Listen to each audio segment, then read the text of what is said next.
తెలంగాణ ఆంధ్రప్రదేశ్కి ఒక మీటింగ్ జరిగింది.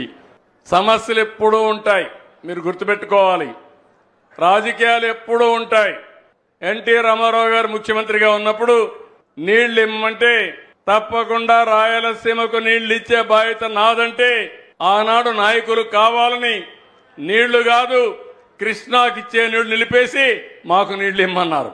ఆయన ఒకటే చెప్పాడు, మీకు నీళ్లు కావాలి, నీళ్లు ఇచ్చే బాధ్యత నాదని మొట్టమొదటిసారిగా బచావత్ అవార్డు ప్రకారం రాయలసీమకు నీళ్లు ఇచ్చిన ఏకైక నాయకుడు నందమూరి తారక రామారావు గారు.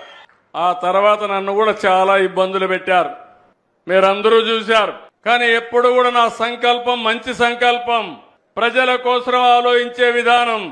ఎవరు ఎన్ని ఇబ్బందులు కలిగించినా కడాన ఇప్పుడే కేశవ్ గారు చెప్పినట్టు శాపాలు పెట్టినా, తిట్లు తిట్టినా, బూతులు తిట్టినా అవి నా మనసుకు రాలేదు. కానీ ఒకటే గుర్తుపెట్టుకోండి, క్లేమోర్ మైన్సే ఏమి చేయనప్పుడు ఇలాంటి వాళ్ళు ఏమి చెయ్యలేరు. అది నా దృఢ సంకల్పం. నేను ఆలోచించేది ఒకే ఆలోచిస్తున్నాను, నేను ఎక్కడున్నా మీరు బాగుండాలి. ఇటీవల ఎన్నికల్లో మీరు చూపించారు, మనస్ఫూర్తిగా అభినందిస్తున్నాను.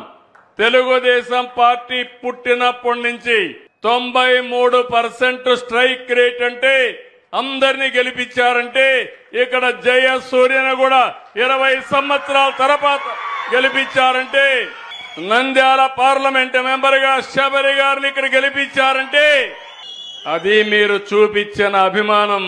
నేను గుర్తుపెట్టుకోవాలి, మా నాయకులు కూడా గుర్తుపెట్టుకోవాలి. ఈ ప్రాంతాన్ని అభివృద్ధి చేయాలి. ఇంకొక విషయం కూడా మీరు గుర్తుపెట్టుకోండి, రాయలసీమ అన్ని ప్రాంతాల కంటే మెరుగైన ప్రాంతం.